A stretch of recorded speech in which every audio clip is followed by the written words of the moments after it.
sobrang naapektuhan ng hanap buhay po namin ng mga bangkero dahil po wala po talagang turista ngayon gawa ng pandemya po. Walang magawang hindi kami nakapagtrabaho, nagkautang-utang dahil sa pandemic. Sobrang naapektuhan kaming mga surfer kasi halos dito na lang kami kumikita ng pagkain namin. Ang mas lalo pong naapektuhan is yung mga vendors natin, kabalyeros and tricycle driver. But in the good faith of our government, mayroon naman po silang ibinigay na ayuda. Ang pinagmamalaki ko po dito sa bansa natin ay punong-puno po tayo ng kultura at hospitality po matulungin, palakaibigan at siyempre po mababait po tayong mga Pilipino. Ang pinaka-proud of ko sa pagiging Pilipino, tayo ay merong katatagan ng kalooban na lumaban sa ating kakaibang klase ng laban. Sana kahit matapos na itong pandemya, ituloy-tuloy po natin yung magandang kaugalian na yon.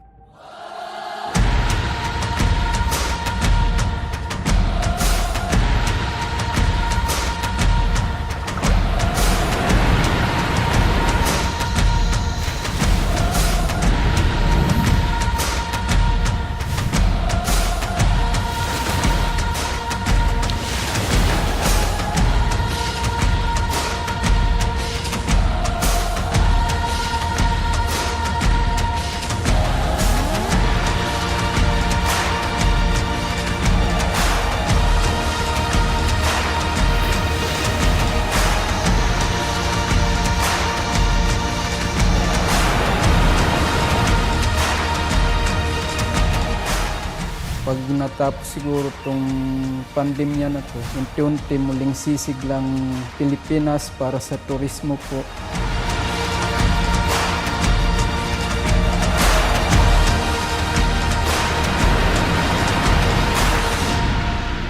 Ngayon na nagkakaroon na ng linaw ang bagay na ito, unti-unti nang nakikita natin sa mukha ng mga tao ang kislap ng kanilang mga mata at ngiti.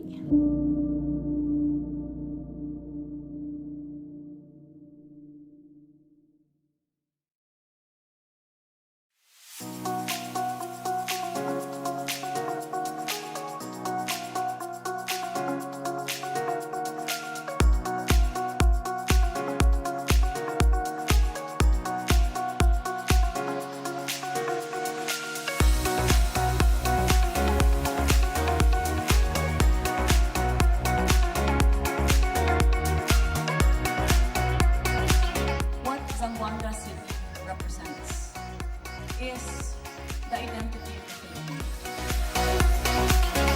One that has had its fair share of trials, difficulties, and challenges, but has prevailed. With dignity, with courage, with pride, and most importantly, with love.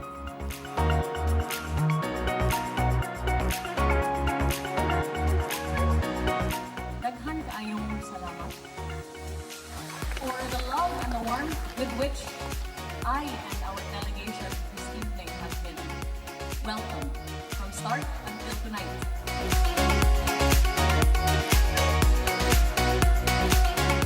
We have felt nothing less than love.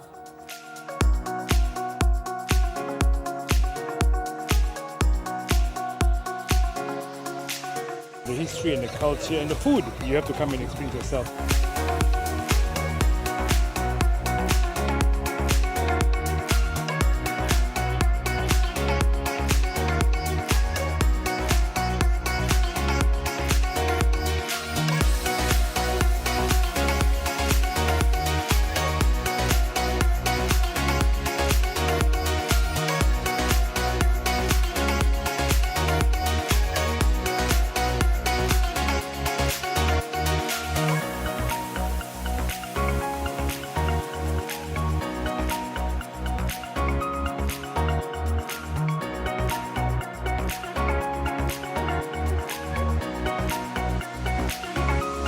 This PEP experience has given me so much learnings more about Zamboanga.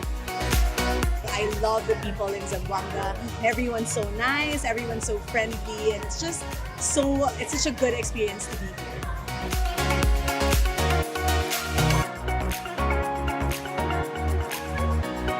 we'd like to thank the Department of Tourism for this Philippine Experience Program Zamboanga Peninsula, inviting everyone to visit Zamboanga City to experience the culture, heritage, and the arts. Zamboanga City, the Philippines!